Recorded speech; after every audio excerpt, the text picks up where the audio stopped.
Pain-Free Posture Minnesota. This is Deb Prechuk. Tonight we are going through the gluteal complex stretches and corrective exercises that we worked on in our posture alignment yoga class on Monday night. And if you're just joining us, feel free to give them a go and let us know how things progress for you when you give these exercises a try.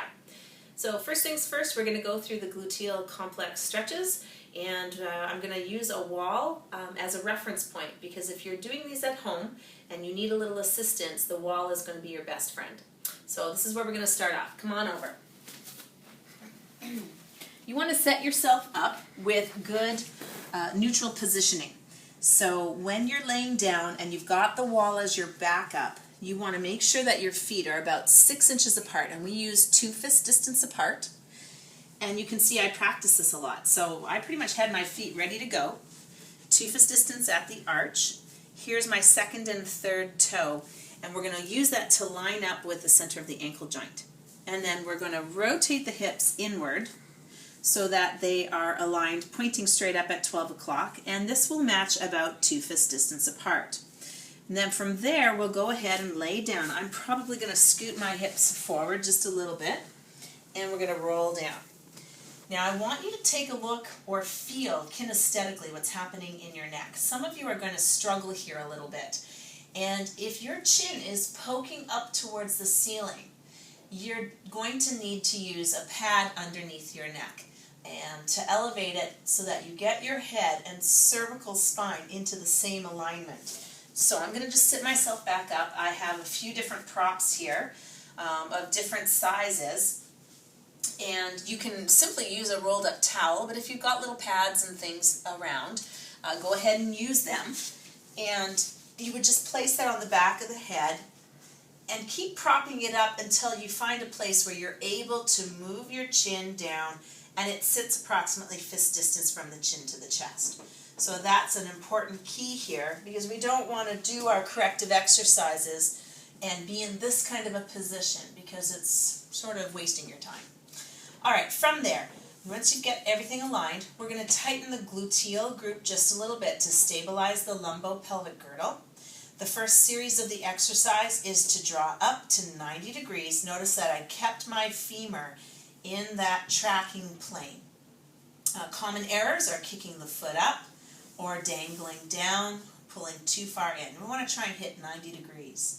From this point forward, your knee joint is really in its semi-closed position. We're going to focus on the hip joint, externally rotating. So you want to feel that femur rotate in the socket.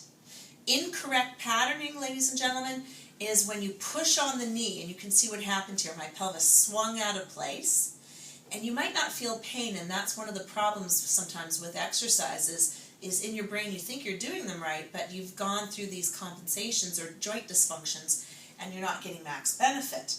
So focus on the hip rotating external so that you can then slide the ankle over top and just clear the ankle.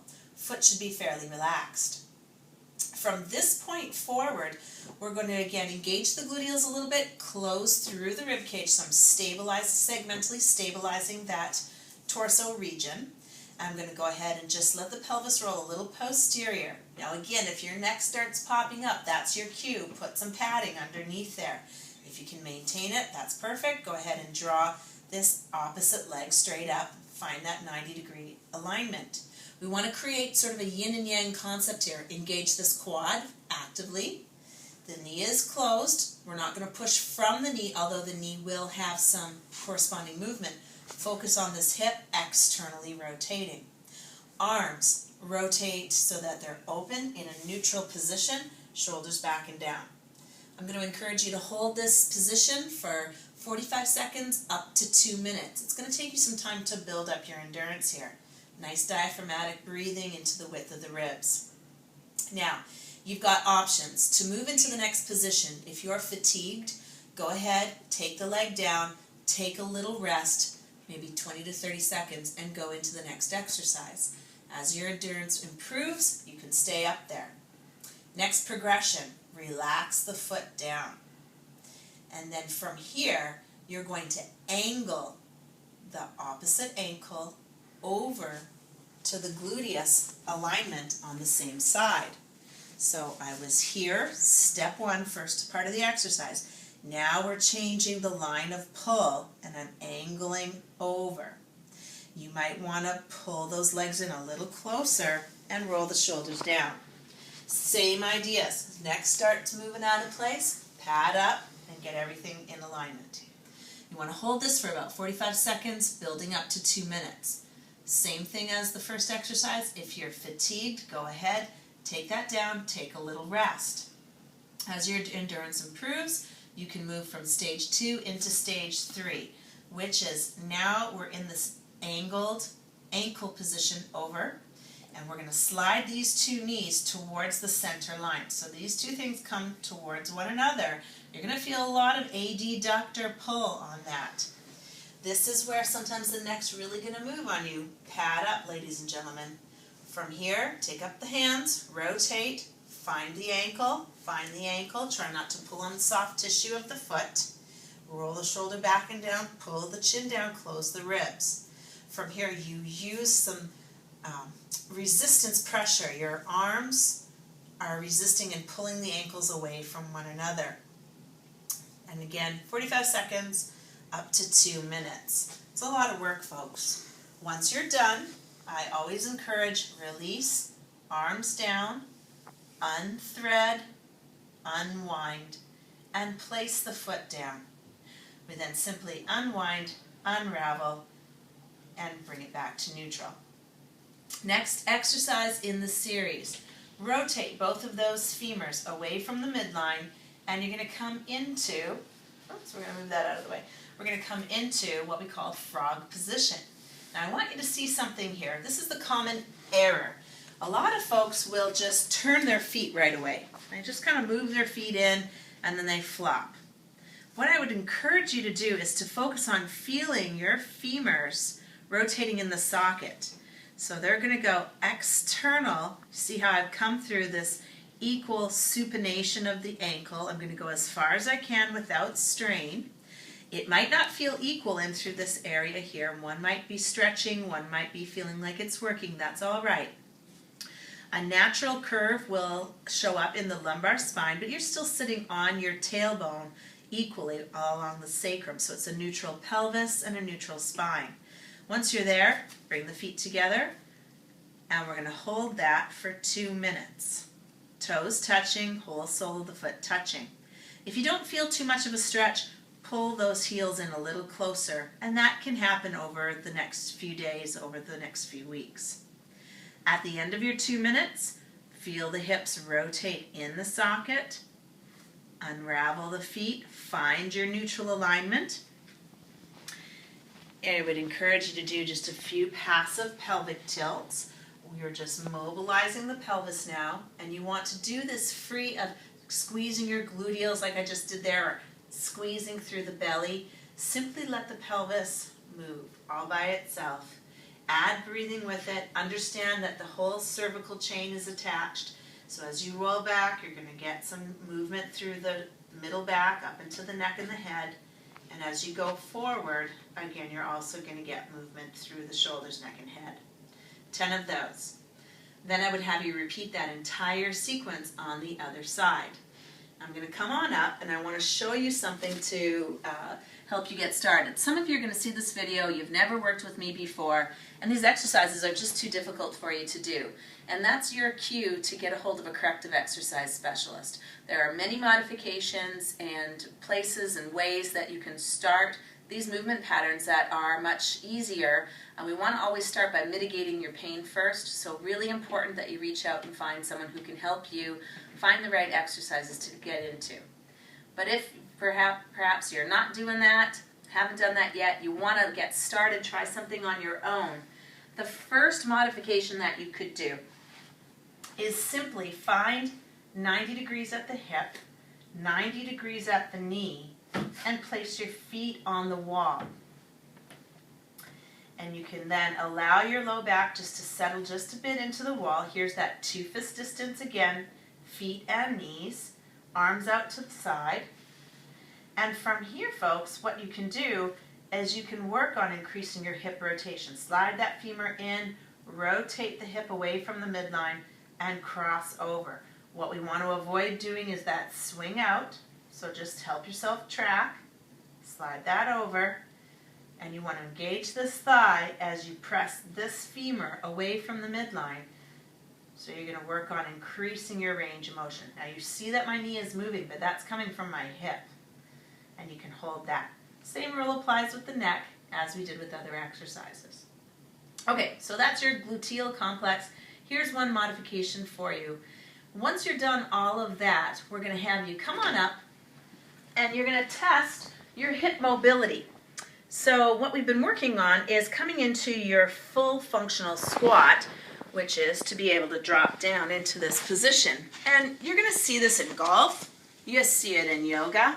You see it in CrossFit. It's a pretty functional movement, so you should be able to come all the way up, all the way down. You might not be able to get there today, you might not be able to get there over the next few days or weeks, but you want to test your function to see how your pelvis end is moving in through the femurs. Here I'm in external rotation, what you've been working on.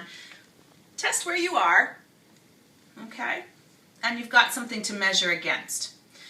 Now you're going to come on over to the wall. I'm going to take this off and we're going to do 2 upper body exercises to show you what happens when you work on the upper thoracic chain and how that helps the lower body. So the 2 exercises that we're going to do are called standing at wall. We want to get our feet 2 fist distance apart, toes pointing straight ahead. We want to try to coax those knees so that they're lined up, centered over the ankles. So if your knees are out here, we're going to rotate the femurs and align them. Some of you are going to be knock-kneed. Okay? If you're like this, you're going to rotate the other direction and open. You're going to have a little energy in your thighs. You're going to bring your torso up. And importantly, from the side view, you might not see this in the front view, but in the side view, you don't want to have this huge space going on here. This is too much space going on. And if you can slide that whole hand through here, you're going to need to just tighten the gluteals a little bit and watch what happens. I'm really not tucking my pelvis. What I'm doing is I'm pulling my pelvis into more of its neutral position and closing up the rib cage, which is our segmental stabilization, and that's decreased the space here. This is much more neutral. You're going to have to work on that over time. You won't be able to do it perfectly today, but something to work on. The head is a big issue. Head's up here, head's forward, or you're straining to get the head back to the wall. None of those is good. Let your head be off the wall. Work on lengthened spine and draw as far back as you can without poking, looking upward, straining through the neck. Okay, so give me what you can give me. Once you're there, you make the golfer's grip. You tuck those fingers in, thumb is up. We reach from the shoulder joint out to the side. We put the shoulders into the body. Now from here, we bring those golfer grip knuckles to the temples. And we work on opening up the elbows to touch the wall. And you're going to feel your muscular imbalances through the 2 halves of your body. And that's what this exercise is designed to do. Once you've got that set up, work on the shoulder joint to come in and close and open. I'm going to encourage you to do 25. Notice differences like, does one arm touch the wall before the other?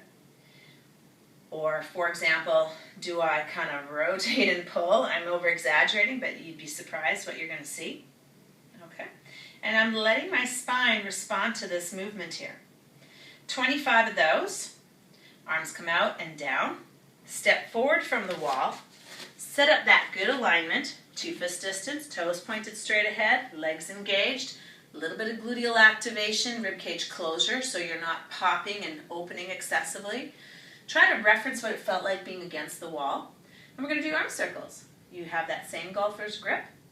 You reach down, open up the chest without popping. Reach the arms out to about 180 degrees or as close as you can get. If this felt like strain, you were doing something like this, of course I'd want you to open up the neck and shoulders and perhaps lower the arms. And then over time you'll be able to come up higher. From here, we come up, forward, down, and back. It's going to be about the size of a small salad plate. And we're simply going to then make circles. We're going to encourage you to do 40. It's about a reference point like this. 1, 2, 3, 4, 5, 6. When you get to 40, If you need a rest, go ahead and lower the arms, take a breath, reset. Over time, you'll be able to keep your arms there, reconfigure, and you rotate through the shoulder, turn the palms to face the ceiling, and pull the shoulder blades into your body. Same idea, up, back, down, and forward. And you're going to make 40 circles. Once you're done all that, go ahead and let the arms come down. You'll feel that you've done a generous amount of demand in through the shoulder joint, in through the thoracic cage, and then you want to retest your squat. And you can then simply externally rotate both hips, toes are out, aligned with the center of each knee, and we bring that down. And again, you might not come all the way down, but you will notice that your range of motion has improved. So, there's a lot of information. Gluteal complex, watch the neck, make sure you do both sides. You do have one modification. Then I want you to come on up, test with a functional squat, do your 2 against the wall exercises, retest the functional squat, and I want to know how it goes for you. So I hope you enjoyed the video. Thanks for watching, and I'm looking forward to doing more with you. See ya!